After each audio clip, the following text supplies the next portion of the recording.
17 साल की लड़की थी जो अपने जो है बॉयफ्रेंड और 4 दोस्तों के साथ जो है अपनी माँ की हत्या कर देती है। और उसे वो जो है शराब के नशे में सो रही उसकी माँ को जो उसकी तौलियाँ थी उस तौलियों से उसका गला घोंटकर हत्या कर दिया जाता है। इसके बाद जब उसी फांसी को लटका लटकाया जाता है ताकि उस तरीके से ताकि किसी को ये भनक ना लगे कि ये हत्या हुई है या यूँ कहिए कि ये आत्महत्या था। इस तरीके से काफ़ी बड़ा सवाल उत्पन्न हो रहा था जिसमें लोगों को ऐसा लगे कि ताकि ये आत्महत्या लगे। लेकिन जब पुलिस ने उन साजिश का जब पर्दाफाश किया जब तो लोगों को ये यकीन नहीं हो रहा था कि कोई इस तरीके से एक माँ और जो है एक उसकी बेटी थी जो इस तरीके से अपनी माँ का कत्ल कर देती है। और इतना बड़ा कत्ल होने के बावजूद जब लोगों को इस बात तक जब लोगों को पहुंचता तो लोग सोचने पे मजबूर होते हैं कि आखिरकार ऐसे कैसे हो सकता है, कोई बेटी जो है अपनी माँ का कैसे इस तरीके से इस दरिंदगी के तरीके से अपनी माँ की हत्या कर देती है। आइए हम जानेंगे कि आखिरकार ये सच्ची घटना कहाँ की है और ये कहानी काफ़ी दिलचस्प है। आप बने रहिए वीडियो में। नमस्कार, आदाब, सत श्री अकाल, भदोही प्रेस में आप सबका स्वागत है।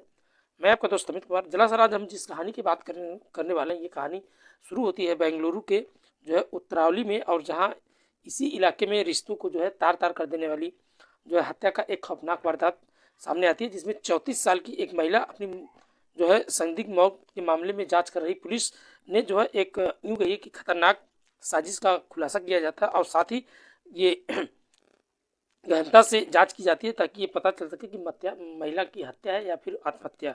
सबसे बड़ी चौंका देने वाली बात ये थी कि इस वारदात को किसी और नहीं बल्कि उस महिला की नाबालिग बेटी जो अपने बॉयफ्रेंड और अपने दोस्तों के साथ मिलकर अंजाम दिया जाता है। और मृतका की पहचान जो नेत्रावती के रूप में होती है और जो सर्कल मरम्मा मंदिर रोड के पास अपने ही परिवार के साथ रहती है और एक लोन रिकवरी कंपनी में हेल्पर के तौर पे काम किया करती थी। पति से अलग रहकर नेत्रावती अपनी 17 साल की बेटी के साथ अकेली रहा करती थी। और पुलिस जांच में सामने आता है कि लड़की 10वीं कक्षा में फेल हो गई थी और 17 साल के एक लड़के से उसका अफेयर हो जाता है और अपने मौसी अनीता के बेटे के साथ दोस्त था। और आरोपी लड़की और दोस्त उसका बॉयफ्रेंड अक्सर उसको घर में आया करते थे। इस तरीके से नेत्रावती को हाल ही में अपनी बेटी का इस लव अफेयर का जो पता चलता है तो उसने अपनी बेटी को कड़ी चेतावनी देते हुए और लड़के को डांटते हुए घर से मना करने के लिए कर देती है, उसके यहाँ इस कर देती है और यहाँ तक कि दोबारा घर में आना नहीं पुलिस को बुला दूंगी, इस तरीके से बात कही जाती है। लेकिन बात उसकी बेटी और दोस्तों को नागवार गुजरती है, उन्हें अच्छा नहीं लगता। और वही 24 अक्टूबर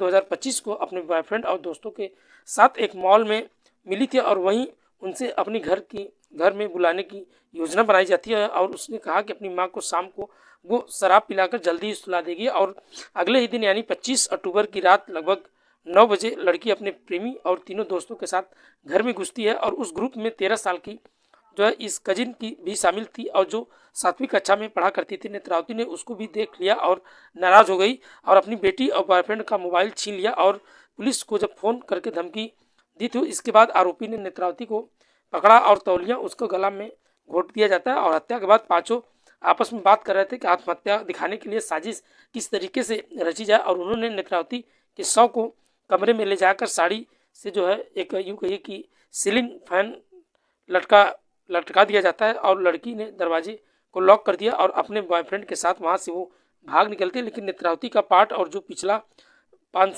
साल में उसने उससे जो मिलने आता था वो उस वक्त भी शहर से बाहर था। जब वह जो है रविवार को लौटता है तो घर का दरवाज़ा बंद मिलता है और वो सोचा था कि वो कहीं बाहर गई होंगी। सोमवार को नेत्रावती की बहन अनीता और उसे फ़ोन कर उसके बारे में पूछा तो हैरान कर देने वाली बात, वो हैरान हो जाती कि आखिरकार फ़ोन क्यों नहीं वो रिसीव करा। इसके बाद दोनों उसके घर पहुंचते हैं और खिड़की से झांकते हैं तो अंदर लटकता हुआ शव दिखता है।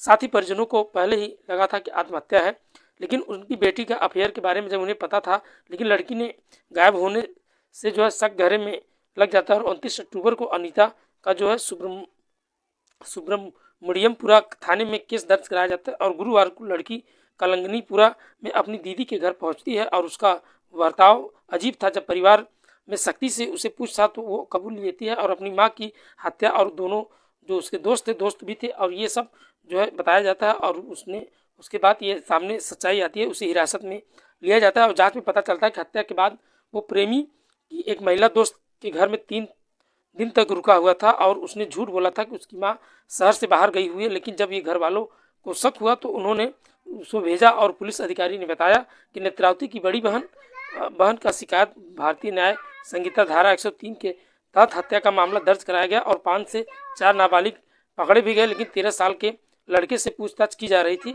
हालांकि उस तरीके से उसने अपने कबूला, लेकिन इसके साथ ही पुलिस ने उन सबको गिरफ्तार कर लिया, साथ ही में उन्हें जेल भेज दिया। हो सकता है कि फ्यूचर में वो घर से जेल से बाहर न निकल सकें। दोस्तों, आप भी अपने घर में जहाँ भी रहें सेफ रहें, सुरक्षित रहें, अच्छे रहें।